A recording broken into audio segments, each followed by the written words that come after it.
Hola, mi nombre es Engelbert. Yo soy Fernando y esto es Desierto Podcast. Antes que nada, queremos empezar explicándoles qué es Desierto. Hemos visto ahí muchísimas reacciones en las redes y queremos darles a saber justamente qué es y por qué lo queremos hacer. Desierto nace de una inquietud de salir de este desierto espiritual en el que muchas personas podemos estar y queremos llegar a más personas mediante diferentes tipos de contenido. Contenido como hablar un poco respecto a la vida de los santos, ese lado que muchas veces desconocemos. No conocemos la historia detrás del santo, simplemente conocemos la imagen que tenemos presente de él. Algunas cápsulas informativas con respecto a temas de interés religioso, litúrgico y demás cosas que pues vamos a ir desarrollando a lo largo de este caminar en este podcast. También queremos invitados, ya tenemos a nuestro primer invitado sorpresa, después lo van a ver. Y muy importante, también queremos resolver las inquietudes que ustedes tengan. Ahora sí que Desierto no es un podcast exclusivo para católicos, es de católicos amados y enamorados de Cristo, pero es para todo el mundo. Entonces, si tú eres cristiano, hindú, ateo, judío, lo que tú seas, y tienes una inquietud, por favor déjala en los comentarios y nosotros vamos a tratar de resolverla. No somos grandes eruditos, no sabemos todas las respuestas, pero las vamos a buscar. Y justamente es lo que queremos lograr. Que más personas conozcan a Jesús. Eso es lo que hoy queremos lograr. Y hablando de eso, queremos hacer un disclaimer. En el disclaimer, yo quiero empezar pidiendo disculpas para todas las personas que en este caminar, un caminar largo de seguir a Jesús, en determinado momento he llegado a herir, a fallarles. Quiero que entiendan que no soy un santo, simplemente no me vean a mí, vean a Dios. Yo soy el barro en sus manos que pues simplemente trata de mejorar. Entonces no somos ningún tipo de santos, ni mucho menos. No somos un ejemplo de vida, pero estamos enamorados de Jesús. Nos hemos equivocado, hemos herido a personas. Sin embargo, todos los días luchamos por ser mejores. Yo sí soy santo. No, no es cierto. Justamente pues lo mismo, querer empezar un poquito respecto a precisamente ese tipo de humor que tengo. Espero no ofender a nadie ni faltarle el respeto. Siempre lo hago desde un intercambio de risas y pues que esto sea un tanto divertido, por lo menos de mi parte. Nunca es con el afán de ofender ni de faltarle el respeto a nadie. Y pues de igual manera creo que en mi caminar a lo largo de estos años de servicio me he equivocado y he cometido muchos errores y seguramente lo siga haciendo, porque pues sí, precisamente no soy perfecto ni muchísimo menos un ejemplo a seguir, pero pues también lo intento y todos los días se intenta mejorar.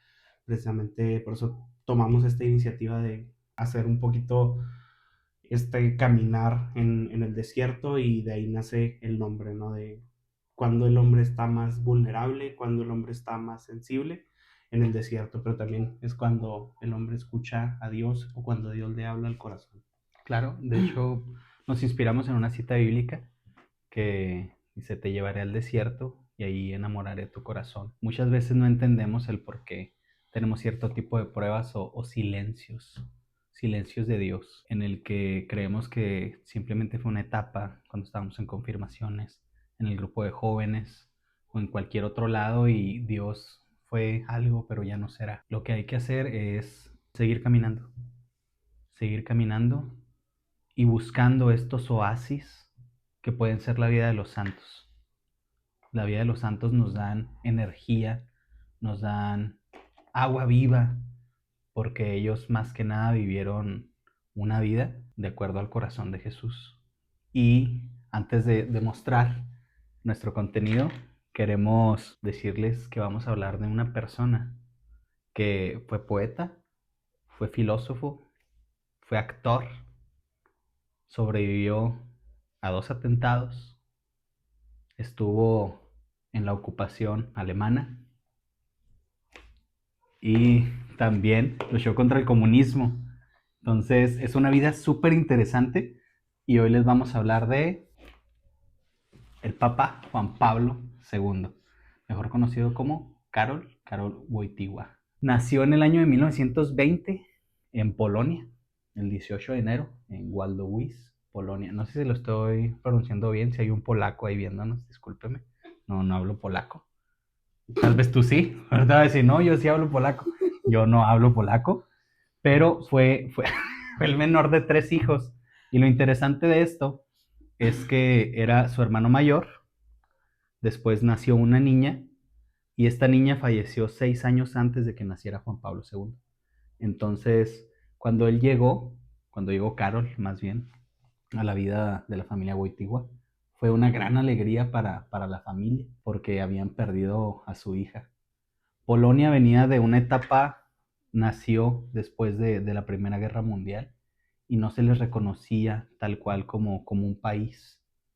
Entonces, podemos decir que Karol creció a la par de que creció Polonia. Se fueron desarrollando paralelamente, pero desde muy, muy pequeño tuvo muchísimas dificultades en su vida. Las dificultades que tuvo en su vida, pues primero falleció su hermana antes de que él naciera. Después, cuando él tenía 9 años, su mamá falleció de un problema cardíaco. 2 años después, su hermano era médico, su hermano mayor, y se contagió tratando de ayudar a una persona y también falleció. El pequeño Carol de 11 años quedó al cuidado de su papá. Entonces imagínate un niño en los años 20, 30, sin su mamá, sin sus hermanos, únicamente al cuidado de su papá. Su papá era militar, pero era un gran cristiano. Aquí tenemos una imagen de su familia, su mamá, pequeño Carol y su papá. Ya tenía cara de viejito.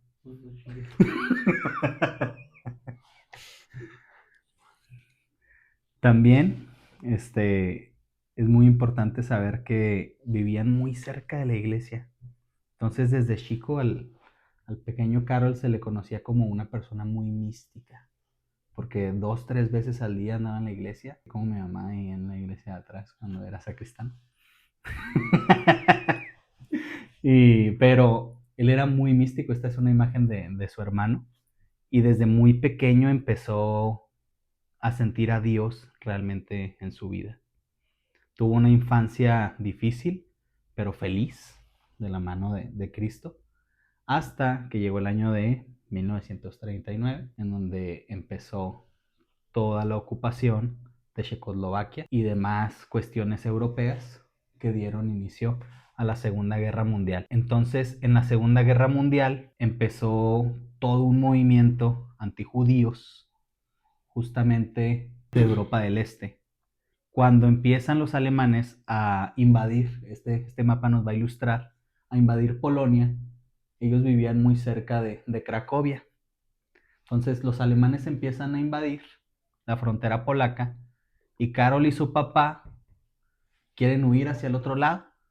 Sin embargo, por el otro lado viene la Unión Soviética. Entonces lo que hacen es devolverse a Cracovia, porque pues no había manera de escapar. O sea, estabas en un régimen o estabas en el otro, pues decidieron devolverse a su país, a su casa. Los alemanes lo que querían era borrar la cultura polaca. Ellos les decían que eran un país sin historia, les decían que Juan Pablo, esta es otra imagen, es Jan Tyranowski. Jan Tyranowski es el que le empieza a enseñar a cómo hacer la oración contemplativa. Y esto lo llevó a querer ser parte de un monasterio carmelita, pero le dijeron, no, durante la guerra no aceptamos gente. Y no pudo ser parte de los monjes carmelitas, pues que no valían realmente como país, que no valían como individuos. Y la mejor manera de hacer eso, pues era borrando su cultura, borrando todo lo que los hacía realmente ser polacos. Y la vida cultural y católica durante la ocupación alemana, pues fue prohibida. No se permitía ningún tipo de reuniones. Y aquí es en donde entra una persona importante para la imagen anterior que vemos ahí. Es justamente Karol trabajando como obrero en una mina en una mina de piedra.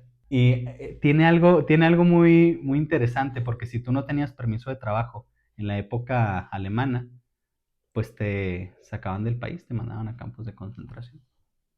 Entonces, él tenía permiso de trabajo, también trabajó en una empresa química como ayudante de dinamitero. Pues en 1941, cuando iba regresando a su casa, encontró a su papá muerto.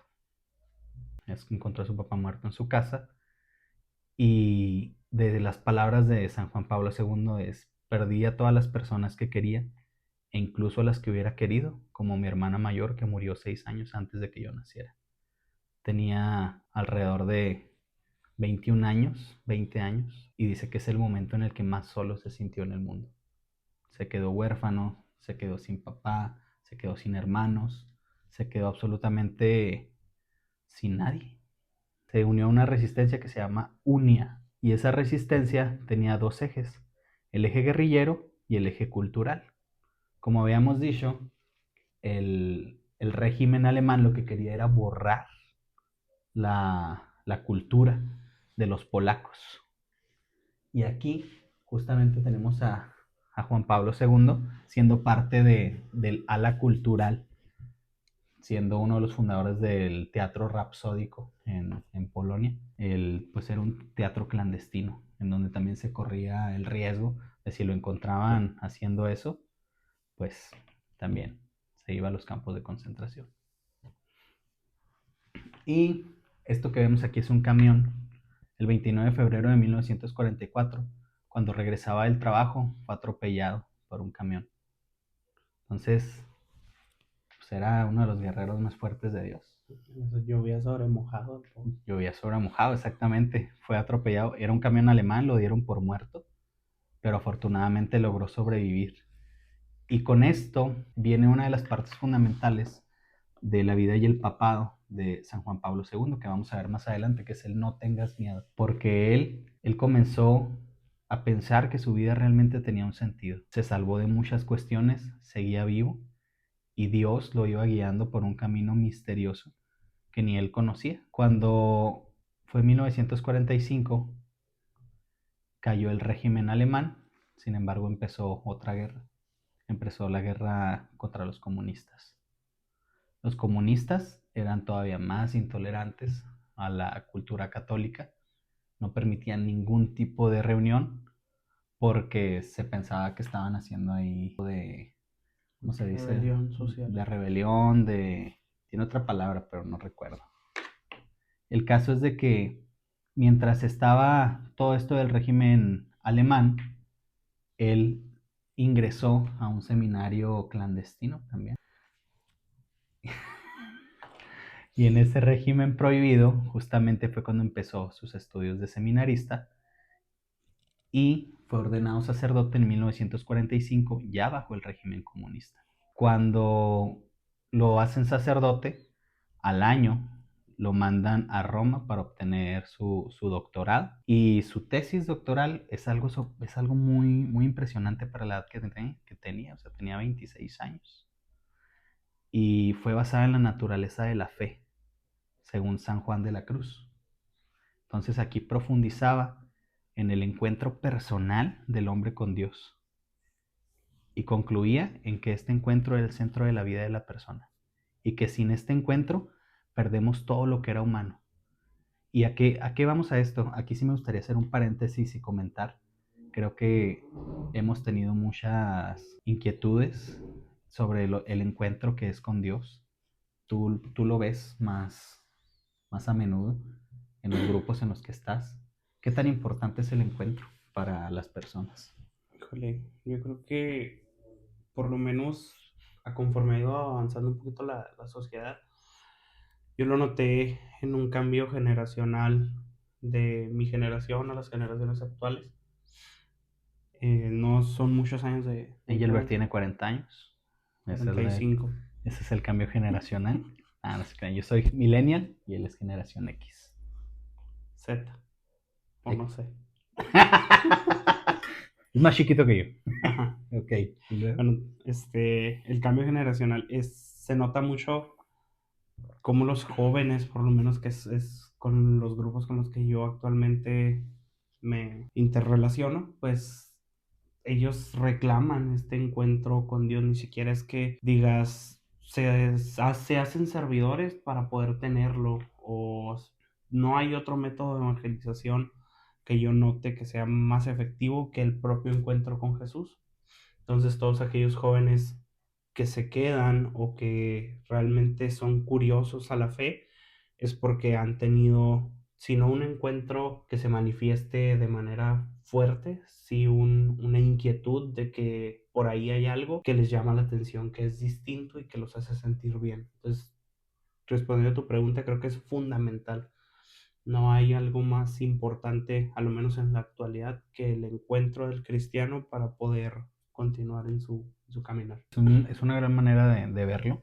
Parte de la inspiración para hacer el podcast es otro podcast que escuché durante estos meses, Adoremos Podcast, hagamos colaboración. Y ellos hablan mucho justamente de esa parte de que los jóvenes de la actualidad es una de las generaciones, aunque nos cueste aceptarlo, más espirituales que han existido. Y el decir, creo en Dios, pero no en la iglesia, muchas veces nosotros que estamos dentro de la iglesia lo vemos como una herejía. Ah, no, pues es que sin iglesia no puedes tener a Dios. Y tiene su dosis de verdad. Sin embargo, nos habla de que esta generación realmente está buscando a Jesús, realmente está buscando la verdad, realmente no estaremos en una guerra como lo estuvo el Papa Juan Pablo. Sin embargo, sí estamos en una guerra de ideologías, estamos en una guerra complicada para el ser humano, para los jóvenes que claman a Cristo. Entonces yo recuerdo mucho un fragmento de un autor que me gusta mucho, José Antonio Pagola, que dice: afuera hay una multitud de gente hambrienta por Jesús. Y Jesús ve a los servidores y les dice, dadles vosotros de comer. ¿Realmente qué les estamos dando a las nuevas generaciones? ¿Cuál es el impacto que estamos teniendo? Porque Juan Pablo II con su vida nos enseñó que el tener un impacto en la sociedad, en los jóvenes, es posible, es real. Y más generaciones anteriores a mí, tal vez mis papás, fueron muy influenciados por todo este personaje de Juan Pablo. Todavía mi generación, los millennials, nos tocó un poco, pero ya generaciones como tú ya no les tocó. Entonces, esa es la importancia de este tipo de podcast en donde queremos dar a conocer la vida de los santos, estos oasis, para que conozcan más de Dios a través de la vida. Sí, pues por lo menos creo que el nombre de Juan Pablo II es un nombre que si eres un cristiano activo, practicante, como lo quieras ver, pues lo has escuchado, ya sea por alguna frase, por meramente cuestiones históricas. Marcó muchísimo tanto en un aspecto la Iglesia Católica como otros paradigmas más amplios, ¿no? También yo lo considero como una figura histórica.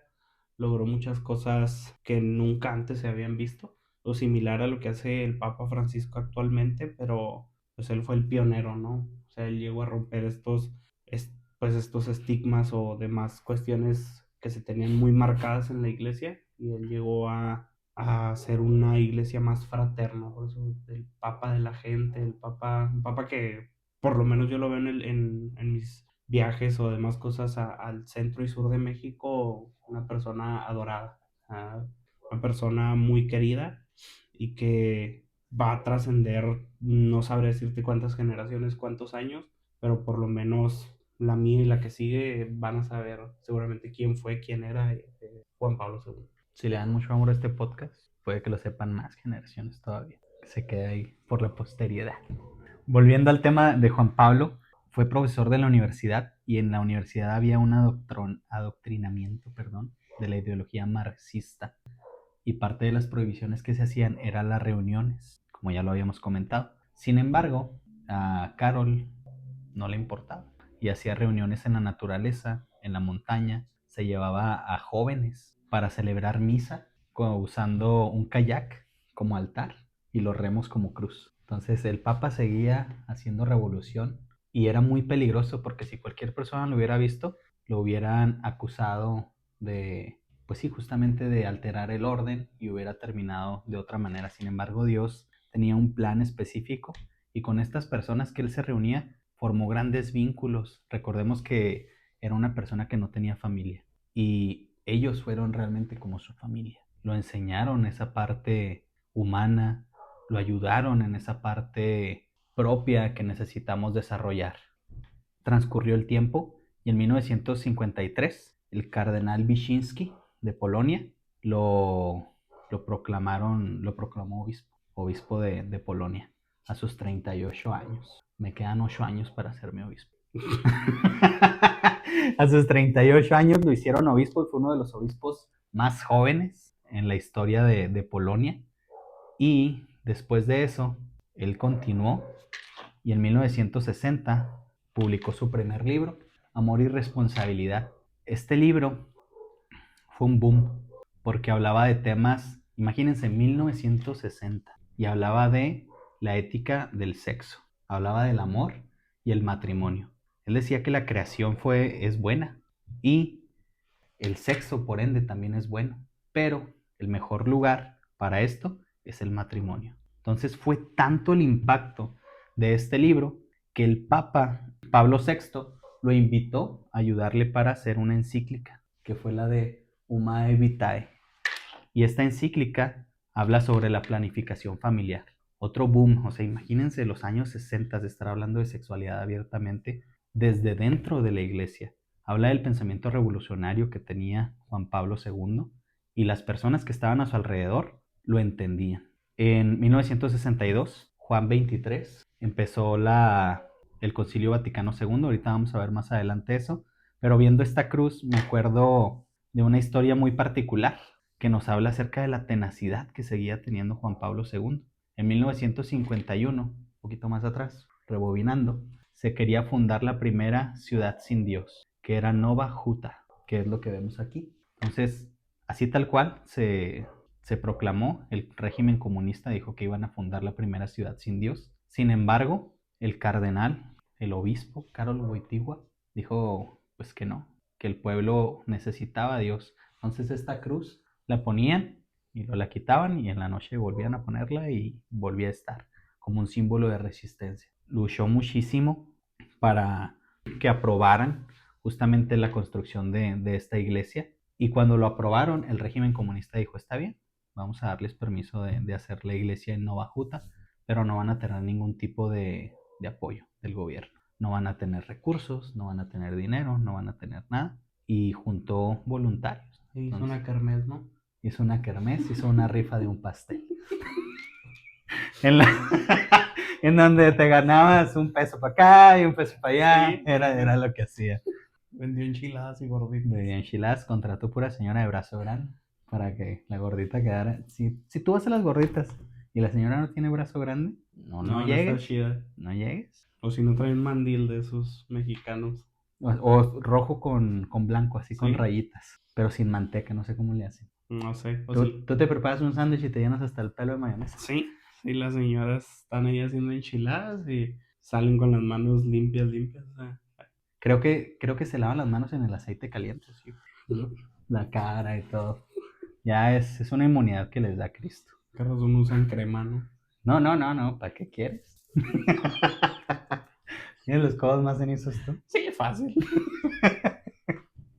Entonces, en 1976 se construyó la iglesia del Arca. Esta hermosa iglesia que según los datos le caben 6,000 personas, aunque haya personas aquí en el podcast que no me crean.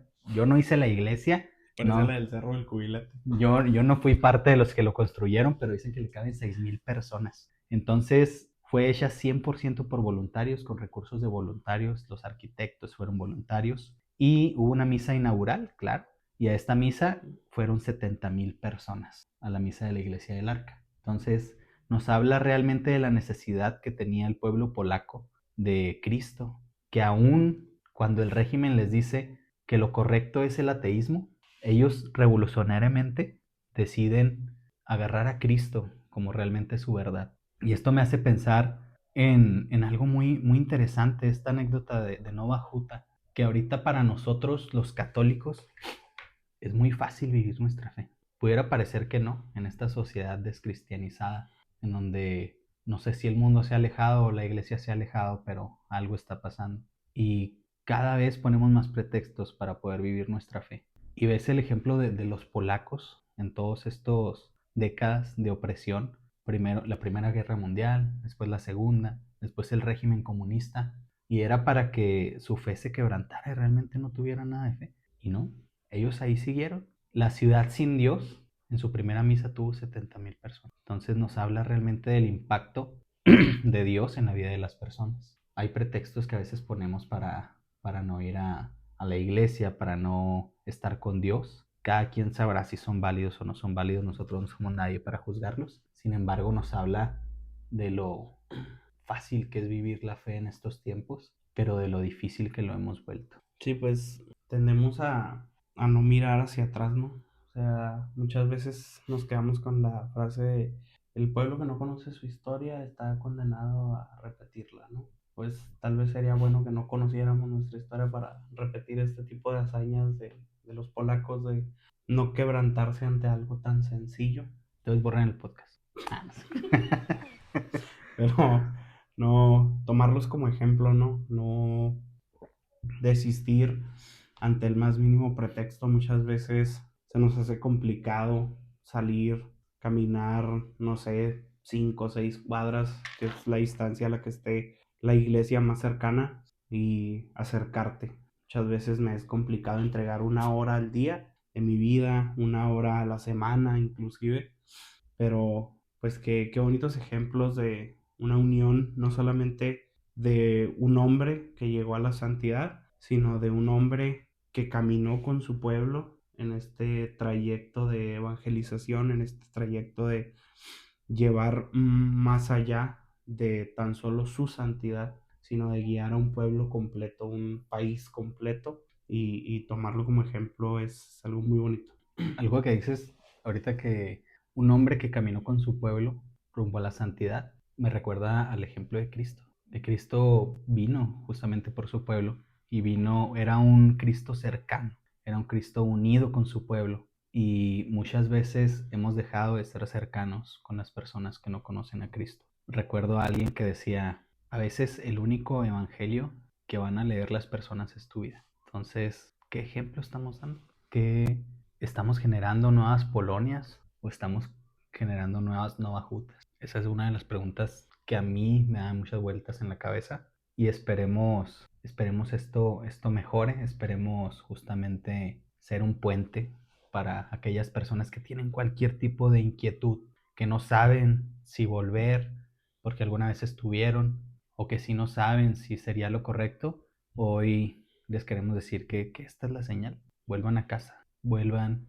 con Dios. Nosotros lo estamos esperando y no seremos perfectos, pero lo estamos intentando. Volviendo a la historia, en 1962 el Papa Juan XXIII, San Juan XXIII, llamó al Concilio Vaticano II, que es lo que estamos viendo en esta imagen de aquí atrás, y obviamente Carol fue invitado. Entonces sus ideas eran tan revolucionarias que él ayudó a formar esta parte del Concilio Vaticano II, que ahorita pues es como vivimos la iglesia. O sea, no sé si muchos sepan, pero en el Concilio Vaticano II, ¿tú qué idea tienes del Concilio Vaticano II? O sea, ¿cómo se vivía la fe antes del Concilio Vaticano II? Bueno, desde mi perspectiva y de mi nulo conocimiento, Entonces no sabes. tengo entendido que previo al Concilio Vaticano II se vivía la fe, una fe muy limitante, ¿no? Una fe muy, muy distinta a lo que se vive hoy. O sea, inclusive, pues hasta en este aspecto era muy distinto de, si mal no recuerdo, la misa se vivía de espaldas al pueblo, se celebraba con unas tablitas al frente. Híjole, hace poco vi unas sacras. En el latín. Era en latín. O sea, si la gente no va a misa en español, imagínate en latín. O sea, Probablemente habría más gente. quién sabe. ¿Quién sabe? ¿Quién sabe? ¿Quién sabe? Hay sacerdotes que mezclan español con latín, no vamos a decir quién. O sí. O no. Pero sí, sí, se veía una fe muy distante, ¿no? No cercana al pueblo. Sí, y justamente gran parte de esto fue gracias a que se dijo, bueno, el mundo acaba de vivir una sacudida, acabamos de vivir dos grandes guerras y necesitamos cambiar la forma, no el mensaje no debe cambiar, el mensaje es Cristo y lo más atractivo que tiene la iglesia y que siempre va a tener es Cristo. No hay nada más grande, es Jesús. Si la iglesia no tuviera Jesús, no tendría sentido. Entonces, el mensaje de Jesús nunca debe de cambiar, sin embargo, cambió el modo de dar este mensaje. Y pues el Concilio Vaticano II fue esa pauta que se hizo hacia la renovación de la iglesia. Después de esto, aquí lo vemos ya que lo están irguiendo como cardenal, como arzobispo a los 43 años. Entonces fue obispo a los 38 y lo cardenal a los 43. Fue algo meteórico su ascenso en la iglesia. Y él seguía trabajando porque, si recordamos las fechas, justamente la iglesia de Nova Juta se hizo en 1976 y él se hizo cardenal en 1963. Se hizo arzobispo de Cracovia. Y esta imagen es muy importante porque esa persona que vemos ahí es Juan Pablo I, el cardenal Carol fue invitado al cónclave. Para los que no sepan qué es cónclave, vean la película, no les vamos a explicar. No se crean. El cónclave es, a grandes rasgos, es cuando hay sede vacante, que quiere decir que no tenemos papa, se juntan los cardenales y entre ellos votan para elegir al nuevo sucesor de Pedro. Entonces, hay ciertas reglas, tienen que tener ciertos números de votos, tienen que, es cuando vemos el humo negro, el humo blanco, que salen y como dicen cuando ya tenemos papa. Habemos papa, Habemos papa, el cardenal y ahí se me lo. el nombre. Jorge Bergoglio. Tomado procesione en el nombre de Francesco. Mira, ese no es Francesco, ese es Francisco. Yo hablo italiano. No es cierto. Entonces, justamente eligen a Juan Pablo I y 33 días después Juan Pablo I muere. Entonces, sí, o sea, duró 33 años siendo el obispo de Roma, siendo el papa, y vuelven a llamar al cónclave pues en 33 menos días. de 33 días. 33 días, o sea, No, pues, ¿qué te puedo decir? pues nada. Dura más la cuaresma, ¿no? O sea, Dura no- más la cuaresma, exactamente. O sea, pero, pues Juan Pablo I, pues no duró mucho. Y justamente tenía mucha hermosura su nombre. Y me gustaría hablar de ello porque tuvimos al Papa Juan XXIII, tuvimos al Papa Pablo VI. Y él tomó Juan Pablo por sus predecesores. Juan Pablo I. Por eso Benedicto XVI quiere decir que hubo 15 Benedictos antes de Benedicto. Juan Pablo nunca había existido. Y después, a los 33 días que él fallece, empieza un nuevo cónclave.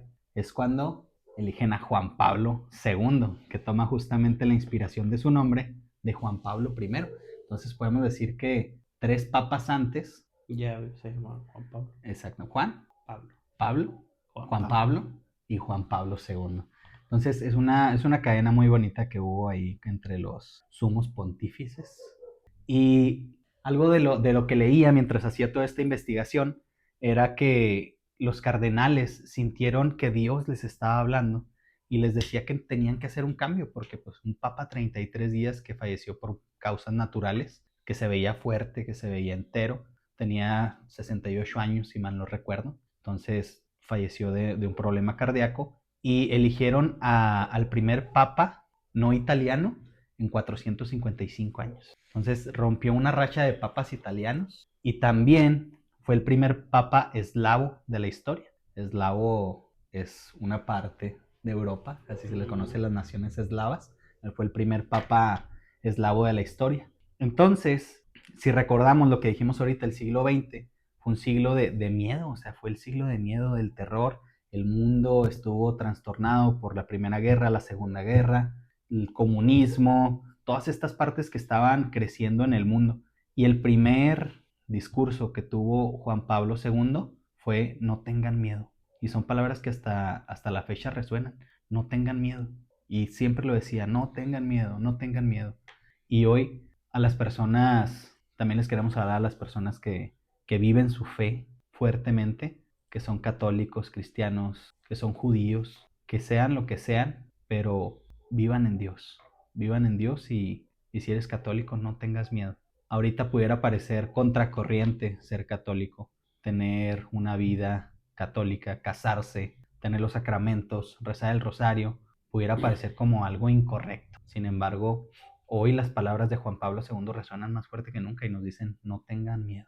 No tengan miedo de vivir con Jesús, no tengan miedo de hacer lo que su corazón quiere, porque nuestro corazón siempre está anhelando a Dios y no descansará hasta estar en Dios. Entonces, no tengan miedo, son las palabras que siguen en mi mente. Vivió una parte de ser pontífice y el 13 de mayo, que se celebra la advocación de Nuestra Señora de Fátima, la Virgen que se apareció en Portugal, a los 3 pastorcillos, si recuerdas esa parte. Bueno, pues el 13 de mayo de 1981, él estaba en la Plaza de San Pedro, como recordamos era un papa muy cercano con la gente, y lo que podemos ver allá en el círculo es justamente un atentado que sufrió Juan Pablo II. Ahí le dispararon 4 veces. Le dispararon 2 veces en el abdomen, una en el brazo y otra en la mano. Y el atacante fue un atacante turco de nombre Mehmet Ali. Sí, sí lo esperaba. Y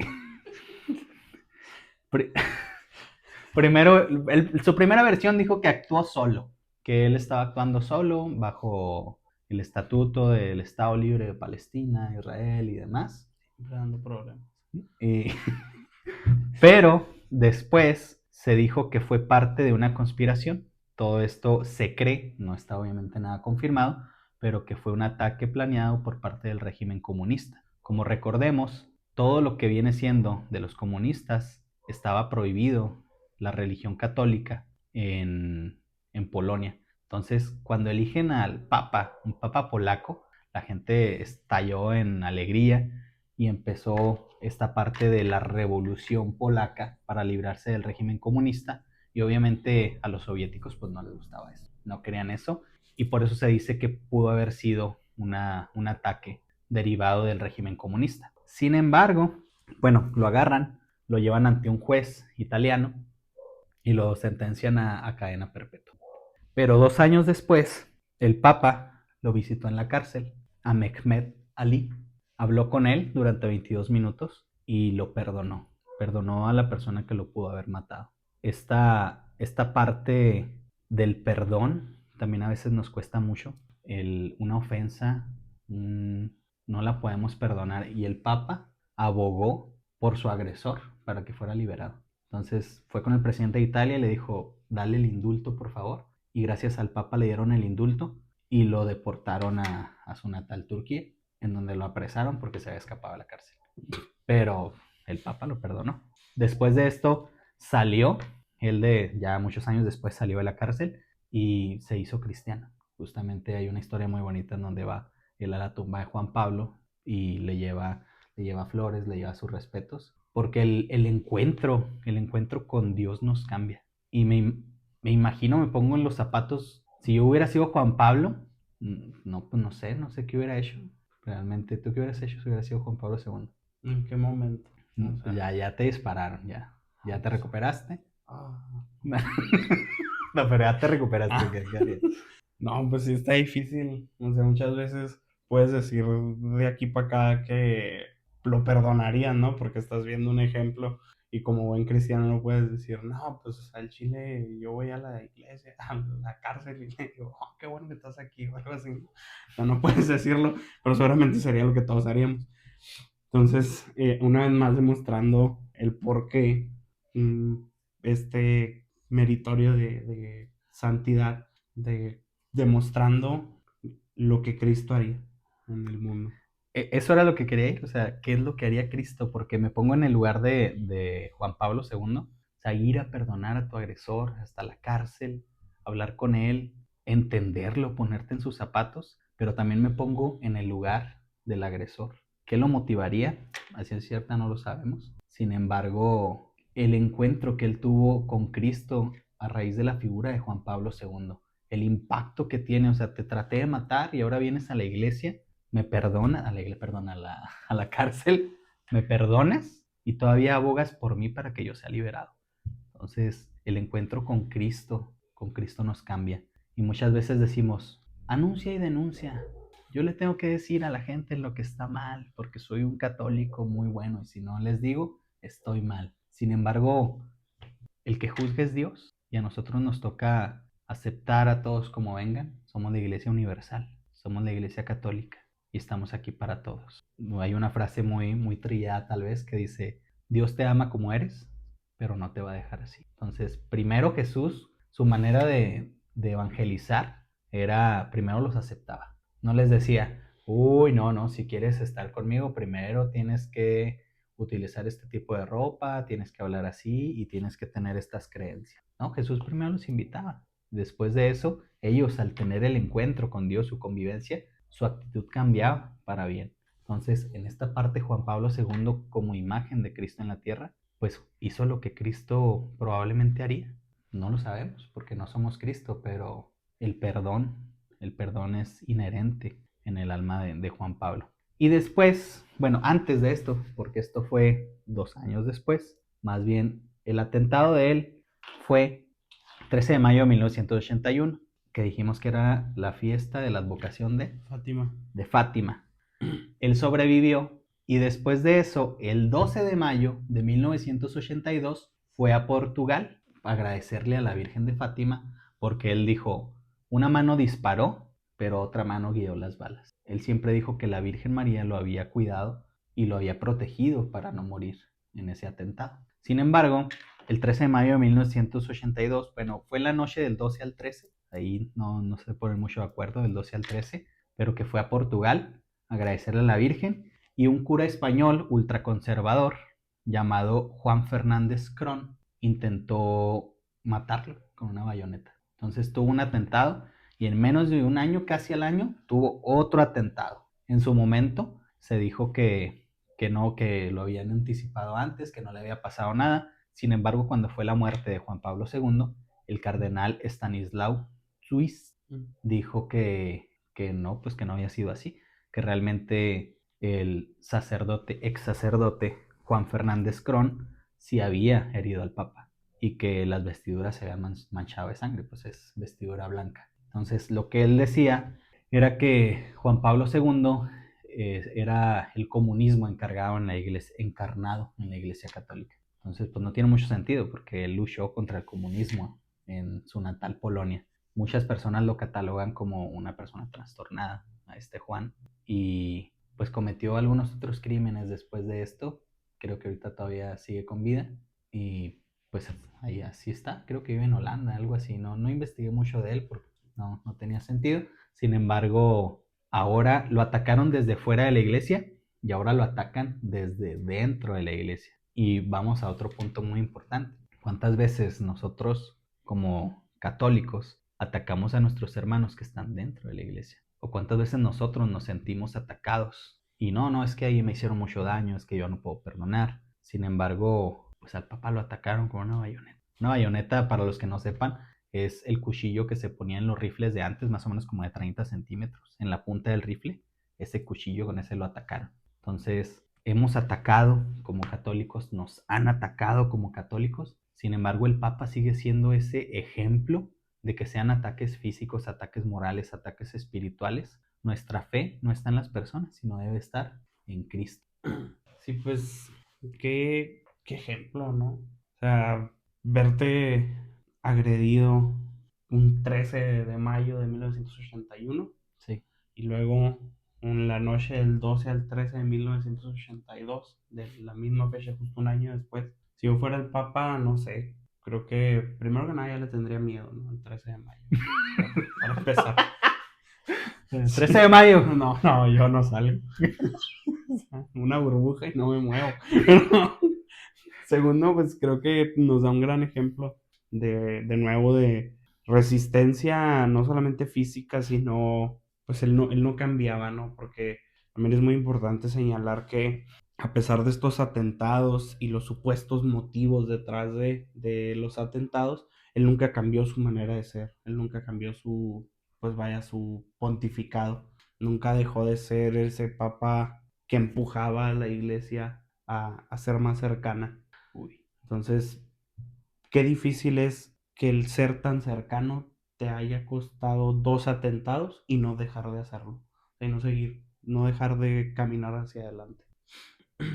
Es una reflexión muy, muy interesante, muy, muy bonita, porque, sí, o sea, tienes razón, sufrir por la causa de Cristo, Cristo dijo que eso iba a pasar, pero Él es el vivo ejemplo. Muchas veces Dios permite que pasen cosas en nuestra vida, muchas pruebas, muchos desiertos, y no lo entendemos. Y justamente es uno de los objetivos que queremos lograr con este podcast, de que veamos la vida de los santos en nuestras vidas. Ellos también tuvieron dificultades, ellos también tuvieron momentos difíciles. Sin embargo, su fe en Dios y su convicción de seguirlo es lo que los mantuvo en el camino hacia la rectitud, en el camino hacia Dios. Y en 1987, el comunismo por fin sale de Polonia. Se termina esa parte pues, de esta fase oscura, pudiéramos decirlo, de una Polonia comunista. Y esta imagen que vemos es de la cuarta visita de Juan Pablo II a Polonia, que es cuando ya no está el comunismo. Y toda la gente está así como de que, ahí viene el Papa y nos va a felicitar porque ya somos libres. ¿Y qué creen? Pues el Papa no. Justamente a lo que fue advertirles ahora del peligro del capitalismo. Les dijo, está bien, ya tuvimos muchas épocas oscuras, sin embargo, se acerca el capitalismo, pero un capitalismo mal enfocado y sin la fe puede ser muy peligroso. Y, o sea, te hablo Polonia para que me escuches mundo, ¿no? Justamente vemos como nos hablan de comunismo y todos, comunismo, muy malo. Socialismo, muy malo. Marxismo, muy malo. Pero el capitalismo, o sea, no hay algo realmente malo o bueno, simplemente es la fe de las personas, la convicción.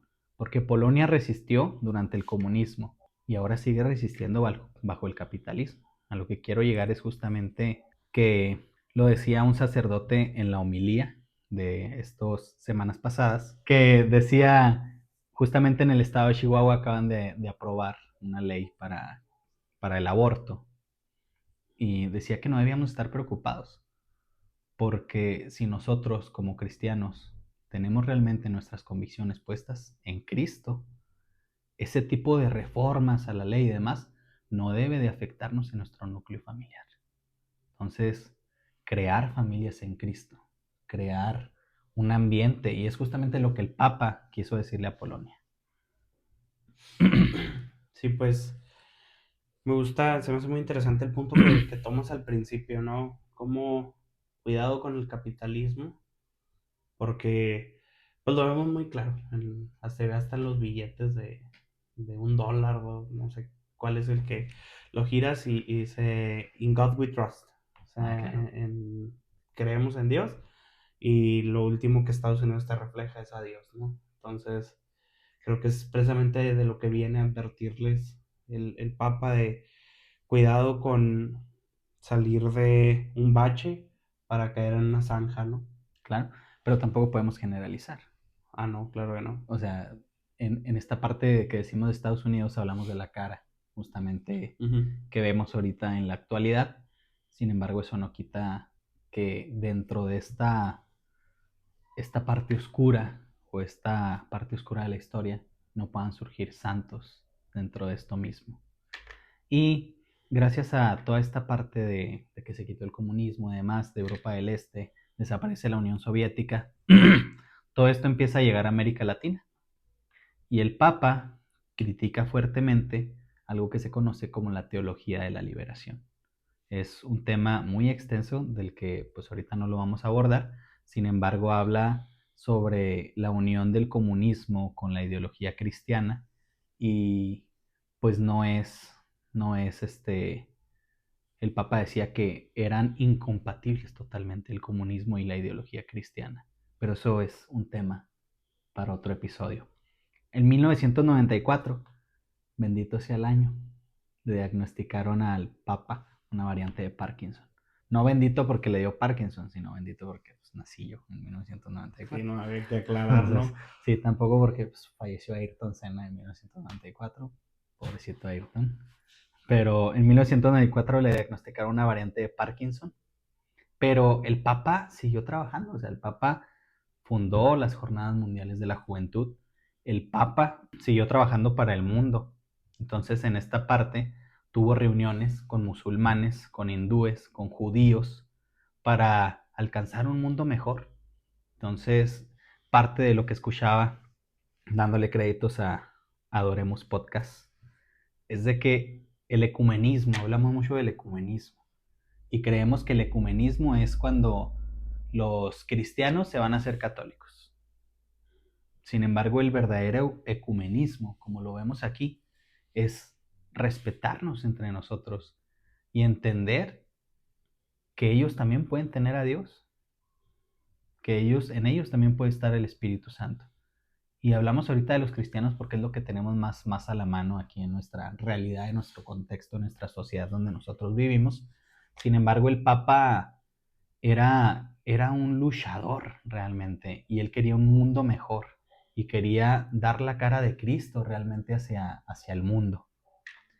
También fue el primer Papa que pidió perdón por los pecados de la Iglesia Católica.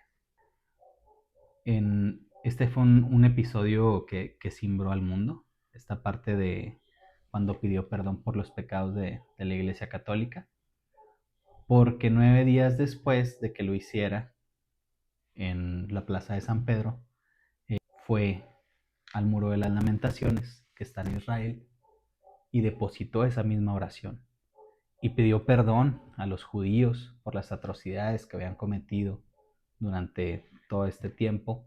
Pidió perdón a las demás culturas por lo que la Iglesia Católica había hecho. Entonces es un momento en el que se cimbró toda esta parte y nos dimos cuenta que somos la Iglesia de Cristo. Sin embargo, muchas veces se nos olvida incluir a Cristo en nuestros planes.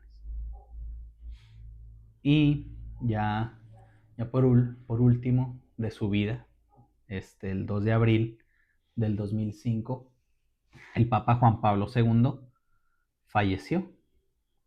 ¿De qué? O sea, me Le estás dio hablando. tos, le dio No. tos. O sea, me estás hablando, lo atropella un camión. Le dan 4 balazos. Le entierran una bayoneta. Le da Parkinson.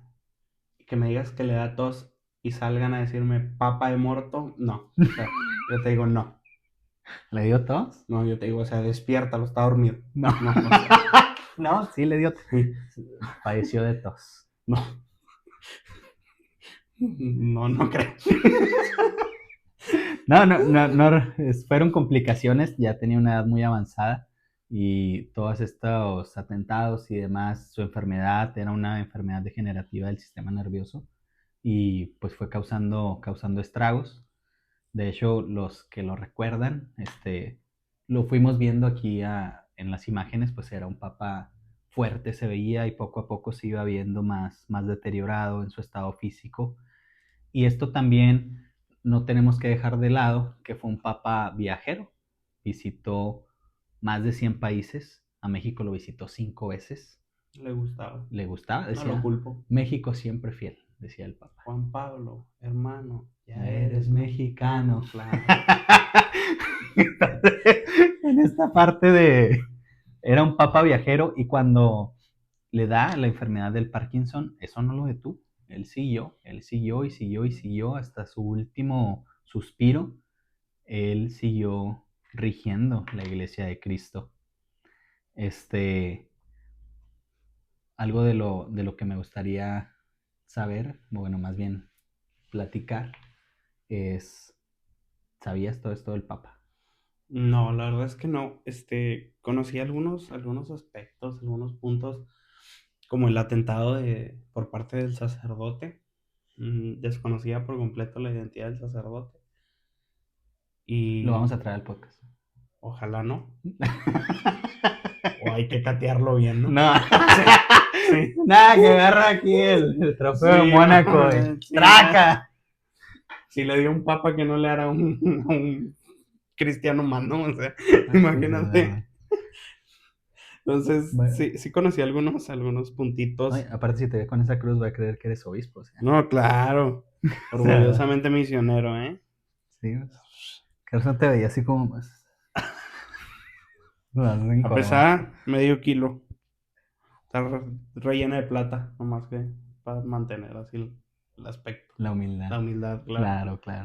Sí, te digo, conocí algunos puntos, algunos aspectos, no todo, y precisamente qué bueno que, pues primero, que estás muy informado, ¿no? Segundo, que se cumple uno de los propósitos del podcast de llevar a la gente esta parte que no conocían de Juan Pablo, San Juan Pablo. De tiempo, es que falta eso. Quería que me preguntara. ¿Qué? Pues ya falleció. Ajá, Pero, ¿qué entonces, dijiste? San. Juan Pablo. ¿Por qué santo? ¿Por qué san? No te preguntas, o sea. O sea, no. A ver, ¿por qué? ¿Por qué? Le dieron 4 balazos y fue y lo perdonó, o sea. En las canciones de José Alfredo Jiménez también sonaron 4 balazos y no Sí, por eso sí. son santos. O sea, El ojo de vidrio. el ojo de vidrio, las balas le rebotaban. Entonces, Yo creo que el papa era ese nomás que. lo que quería llegar es de que él falleció el 2 de abril de 2005, pero ahí no acaba la historia. O sea, todavía falta más. Yo tengo una historia muy buena de cuando lo beatificaron. Bueno, vamos justamente a eso porque el 19 de diciembre del 2009 fue proclamado venerable. El 1 de mayo del 2011 fue beatificado y el 27 de abril, bueno, estos dos, declarado venerable y luego beatificado, fue por Benedicto XVI, que fue su sucesor. Y el 27 de abril del 2014 fue canonizado por el Papa Francisco junto con el Papa Juan XXIII. Los hicieron santos, ambos. Entonces, esa parte, el por qué lo hicieron santo, pues se le reconocieron 2 milagros. La primera persona que vemos aquí es una costarricense llamada Floribet Mora, que el 1 de mayo del 2011 dice que estaba en su cuarto, ella tenía un aneurisma. Un aneurisma es un problema cerebral, bueno, tenía un aneurisma cerebral que era incurable. O sea, ella estaba postrada en cama, ya no tenía nada, y dice que ella estaba en su cuarto, ya en su casa, pues francamente estaban esperando ya a que entregara el equipo. Y dice que ella escuchó la voz del Papa diciéndole, levántate, no tengas miedo. Entonces ella le hizo caso, se levantó y que fue a la cocina y estaba su esposo y lo... Imagínate el miedo que sintió el esposo, ¿no? O sea, como el papá no le dijo al esposo primero, ¿no? La voy a levantar, Sí, no tengas miedo. Dijo, ya nos morimos los dos. ¿Qué pasó? Pero no, o sea, este fue el primer milagro que he reconocido a San Juan Pablo II y es un milagro muy bello porque llegó a oídos del Vaticano por el internet, porque ella publicó en un blog de San Juan Pablo II que él había curado y demás, y el Vaticano se puso a investigar y fue en donde dijeron, habemos milagro. Difícil ese proceso. Sí, es complicado, pero si vemos, él falleció en 2005 y para el 2014 fue canonizado. Entonces fue un proceso largo, pero en realidad hay procesos que duran más. Claro. Por decir a Juan Diego, casi 500 sí. años. Es que no encontraron el acta de nacimiento. Sí, faltaba ese trámite, ¿no? Faltaba ese Fue aquí trámite. en México. Sí, es que... No llevó la copia. Es que no estaba bien escrito. Ya ves que eso pasa mucho aquí en México, Sí, cuando sí. se llaman Marías, que le ponen Ma. Ajá. No, es que usted es Ma del Rosario. Sí. Ya no puede, pues así algo así con Juan Diego. Y se puso Juá. Y le faltaba la N. No, lo que pasa es que es un proceso largo, pero aquí fue muy rápido. Y su segundo milagro fue la curación de Parkinson de una monja francesa, llamada María Simone Pierre.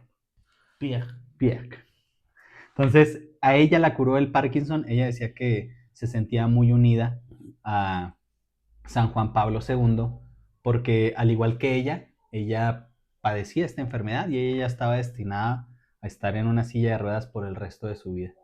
Sin embargo, fue otro milagro porque ella oraba antes de que lo hicieran santo por la Iglesia Católica, porque Dios seguramente lo hizo santo ipso facto durante su vida, pero ella oraba y le oró a San Juan Pablo II y fue cuando ella recibió esta curación del Parkinson. Entonces son dos milagros, los más sonados, probablemente haya muchísimos más en todo el mundo, muchos de los que no tenemos conocimiento, pero no es que estas personas se curen porque le oraron a Juan Pablo, sino porque él fue el intercesor de estas personas ante Dios.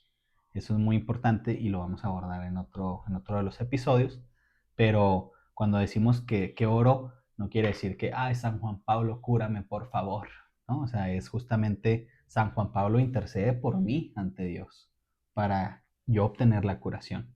Entonces, esta parte de los milagros son los que hicieron que lo canonizaran y pues ahorita ya tenemos a San Juan Pablo II. Pero a modo de resumen, ¿qué te quedas del Papa? ¿Qué piensas que Era fue su como vida? Terminator, ¿no? Era como Terminator, era duro de matar. Sí, era indestructible. Decía Jean-Claude Van Damme, Como, Karol Wojtyła en como. Duro de Matar. Realmente tuvo una vida. Ese sí era el guerrero más fuerte de Dios, ¿no? Como no decir quiénes, pero ahí tengo 2, 3 en mis redes sociales que, Señor, ya no quiero ser tu guerrera más fuerte para el 2024. Mija, te dejo el novio. No manches, no te. Amaneció el carro sin pila, ¿no? O sea, por favor, se te ponchó una llanta, o sea, no manches.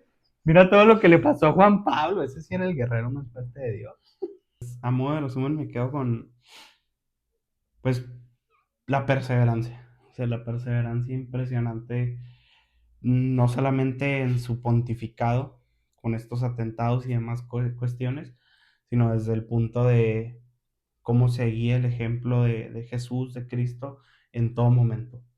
Desde su ordenación, desde pequeño, con todas las pérdidas familiares que tuvo, yo creo que ya son motivo de un derrumbe, por lo menos personal, y nunca se detuvo, siempre siguió caminando, siempre siguió al frente, siempre siguió buscando a, pues llevar a, como te digo, te lo repito, no a él mismo, a Dios, sino él caminando con su pueblo. Eso de verdad sí se me queda muy marcado en estas palabras porque muchas veces Dios nos pregunta, ¿no? Como le preguntó, Caín, ¿en dónde está tu hermano? O sea, la salvación es personal, pero no podemos olvidarnos de las personas que nos rodean. Y no quiere decir que lo lleves arrastrando, ¿no? Que le amarres el rosario en el cuello y te lo lleves jalando hacia la iglesia, sino que lo que lo arrastre hacia Dios sea tu ejemplo, sea tu vida. Que eso sea, que no sea nuestro evangelio, que sea nuestra manera en la que nosotros hablamos, que sea el Espíritu Santo reflejado en nuestra vida y no olvidarnos de nuestros hermanos. San Juan Pablo II pudo haber desistido muchas veces, desde el primer momento de la primera dificultad, desde que falleció su mamá a sus 9 años, luego su hermano a los 11 y luego falleció su papá cuando él tenía 20 años. Entonces perdió a su entorno familiar. Sin embargo, algo con lo que yo me quedo, las palabras que usó como lema de su pontificado. Si nos siguen en nuestras redes sociales, sabrán que publicamos ahí el totus tus, que quiere decir totalmente tuyo. Y fue el lema que utilizó San Juan Pablo y se lo dijo a la Virgen. Y en esta parte yo tengo o tenía más bien antes de San Juan Pablo, una fe muy cristocéntrica. De cierta manera, como que decía, bueno, sí, la Virgen es la Madre de Dios y demás, pero Cristo. Sin embargo, San Juan Pablo II nos hizo ver que el estar con María nos acerca a su Hijo. Entonces, vamos a llegar a Jesús por medio de María. Y es algo muy bonito, el totus tus, porque es totalmente tuyo, sin reservas, sin ningún tipo de trabas. Aquellos que tenemos el fuego en nuestros corazones, avivémoslo y digamos totus tus. Es una oración pequeña, pero fuerte, una oración poderosa. Entonces, esa parte me encantó del Papa San Juan Pablo. Creo que a quien más le ha servido esta investigación es pues a mí. porque, porque me cambia la perspectiva justamente de un santo de la Iglesia Católica Yo lo admito, no soy muy conocedor de la vida de los santos y fue una de las inquietudes por las que quise empezar esta parte del podcast. Y ahorita el conocerlo, digo, realmente la vida es compleja, pero Dios no nos suelta. O sea, Dios recompensa, recompensa de sobremanera. Perdió su familia, pero ganó a la gran familia de la Iglesia Católica. Sí, recuerdo muy, pues, no sé, muy especial que tengo. Es como que en mis primeros pasitos en la fe, lo tengo muy marcado. Me levantaron una vez a las 3 de la mañana, mi mamá, mi papá, para irnos a poner enfrente de un Oxxo en las Aztecas, porque iban a pasar las reliquias de ya el entonces ya beatificado San Juan Pablo II. Y pues primero que nada nos deja un mensaje, ¿no? Hasta el Papa fue a las Aztecas, o sea. ¡Wow! O sea, ¡wow! No voy a decir nombres, pero hay gente que, uy, no, las Aztecas, papi, fue el Papa. O sea, ¿cuándo en tu colonia pasaba el Papa, mi rey? Never. O sea, pero no, ya en serio, pues sí. Me acuerdo que me levanté y si era como estaba chiquito, o sea, era una molestia. O sea, ¿para qué me voy a ir a formar? O sea, ¿qué voy a ver pasar? Mi mamá, es que no, lo más bonito del mundo. Y no sé qué. Recuerdo que duramos, sin exagerar, como unas 5 horas todos así agarrados de la mano, esperando a que pasaran las reliquias. Todos sudados de la mano. Y todo el mundo bien emocionado. Y a cada rato era el, ya vienen, ya vienen, ya vienen. Pues yo creo que vienen llegando al aeropuerto, ¿no? Porque por aquí no los veo. No han pasado. Y ya me acuerdo que, pues, en aquel entonces no era la tecnología tan sencillo de transmitir el mensaje como ahora. Y era de que veía, no Señales de recuerdo, humo, ¿no?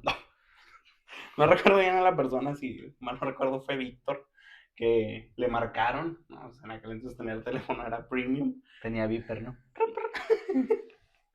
No, Para los de la generación nueva, pues eran unos aparatos pequeños donde te llegaba un mensajillo nada más de un número de teléfono. Quería decir que le marcaras. No, acá me acuerdo si era un teléfono, así tipo ladrillo. Yo No creo. es cierto, no es No, cierto. solamente sé que era un teléfono. El caso es que le marcaron y ahora sí ya vienen. No, pues todos en fila, todos formados. En mi inocencia de niño, a mí me dices que va a venir un papa, lo primero que me imagino, pues es ver a un padre de blanco, ¿no? Pasar. Y luego veo que vienen un chorro de tránsitos y yo dije, wow, no manches, pues qué rollo. Y luego pasan unos sacerdotes, el padre Betote, me acuerdo que ahí andaba, con su nariz roja, característica. Entonces andaba ahí y luego pasó y saludó. Y como iba de blanco, yo dije, ese es el Papa, a huevo. Y yo, ¡hey! No, mi mamá, ¿por qué vino? Y yo, pues el Papa, no. No, ese no era. Y luego ya 3 carros más atrás, veo que viene te lo repito en mi desconocimiento completo, veo que viene un señor así acostado, así, y luego Te viene cansado. sí, Lo trajeron dormido. ¿Cómo él sí se puede dormir? Yo dije, no manches, o sea, yo me tuve que levantar temprano a estar aquí para que pase dormido, no manches. Ya después me explica a mi mamá, no, son las reliquias, me dijo, entonces yo vino muerto. No puede ser. Para mí era como, no, pues, ¿qué les pasa, no? En las No, aztecas tenemos todos los dioses. matamos al Papa en las Aztecas. No. No, no es cierto, pero sí me sacó de una así como de, ¿y por qué unas reliquias? En mi curiosidad, preguntarle a mi mamá, de decirle, ¿y por qué venimos a ver las reliquias? O sea, ¿qué de especial tiene? ¿Qué de diferente tiene él al padre que yo veía todos los días? Al padre Chava, al padre Rafa, ¿qué diferente tiene? Empiezo a investigar, porque, pues, típica respuesta de mi mamá, no sé, mijo, búscale. Entonces, Confirmo. me puse a buscar, en este momento le agradezco a mi mamá, en aquel momento me enojé, en este momento le agradezco a mi mamá que no me haya respondido, y me puse a investigar, me puse a buscar un poco qué es un santo, cómo se llega a ser santo, qué se necesita para ser santo, como si fuera un trabajo, ¿no? Entonces, me puse a buscar así muchas cosas que me llevaron a fortalecer mi fe y de decir, bueno, si hay personas humanas completamente, vaya, digámoslo, sin una naturaleza divina como lo fue Jesús, que logran alcanzar este paso de la santidad, ¿qué me limita o qué me impide a mí, como ser igual a ellos, llegar a la santidad? Entonces es donde empiezo yo a querer caminar o interesarme un poquito más en la religión y pues digo, fue de mis primeros curiosear católicos. Nos quedamos con lo bonito, nos quedamos con esa parte y pues esperemos les haya gustado. Esperemos seguir contando con su apoyo. Este es el episodio cero, no lo dijimos al principio, pues es que estamos aprendiendo, pero es nuestro episodio cero y esperamos verlos más adelante. Entonces, algunas palabras ya para concluir, ¿qué quieras decir? Pues nada, primero que nada agradecerles a todas las personas que se tomen el tiempo A ver si nos satura el servidor con tantas con personas. tanta gente, sí va a estar cañón, de acompañarnos en este proyecto que, pues primero que nos genera mucha emoción y no tanto como un proyecto de reconocimiento personal, sino como un proyecto de llevar a Jesús por medio de los nuevos medios de difusión y empezar a explorar estas nuevas maneras de evangelización, de evangelizar por medio al hermano, por medio de un podcast o por medio de diferentes vías o pues medios y me parece muy interesante. También pues los invito a que nos dejen algunas sugerencias, preguntas en los comentarios. No podemos cambiarle el nombre a la Cristo Risa, ya es Ya lo definitivo. intentamos, está Sí, registrado. hay problemas legales con ese nombre. Pero, sí, alguna inquietud que tengan, alguna duda que tengan, alguna sugerencia, vamos a lo mejor no a responderlas todas, ojalá sean muchas, a no poderlas responder Ojalá todas. que se llene ahí, pregúntenos. Y pues sí, agradecerles de todo corazón a los que están aquí, como se comentaba mi hermano, ¿por qué no dijimos? No dijimos, somos Ah, hermanos. somos hermanos. Yo creo que lo intuían, ¿no? O sea, no ¿Quién parecemos. sabe? ¿Quién sabe? ¿Quién sabe? Entonces, somos hermanos. Como lo comentaba aquí mi hermano, que pues les esperamos seguir contando en su apoyo. Esto no es fácil y no es algo que se nos dé natural. A lo mejor sin una cámara enfrente es más fluida la plática, pero pues poco a poco se buscará mejorar, se buscará pues cambiar o, ¿cómo se dice? Implementar nuevos, maneras, igual el fondo, no sé, tal vez sugerencias. Regálenos, señora, regálenos algo. Dice, ¿por qué pura Fórmula 1 y nada de Cristo? Regálenos, Ajá, regálenos algo. un San Miguel de 2,5 metros. O sea, si quiere que aquí tengamos algo, regálenos. Nosotros pusimos lo que tenemos. Mira, aquí el Cristo de Colombia. Lo, Tallado, man. si no le gusta, regálenos algo. Y el Rosario Shimirihueque, güey. O regálenos un like, ¿no? De perdida. O sea, ya mínimo, si ya llegó hasta aquí, regálenos algo. Pero, pues sí, muchas gracias por vernos. Si llegaron hasta aquí, espero que sigan viendo nuestro contenido. Este contenido, compártanlo justamente para que llegue a más personas, para que conozcan no a Engelbert y a Fernando, sino para que conozcan a santos, como lo fue San Juan Pablo II. Ya para terminar, ya me gustaría decir que Jesús menciona el desierto y Adán pecó en el paraíso. El lugar en donde estás no te define, sino que te definen tus acciones. Nos vemos en la próxima y esto fue Desierto Podcast.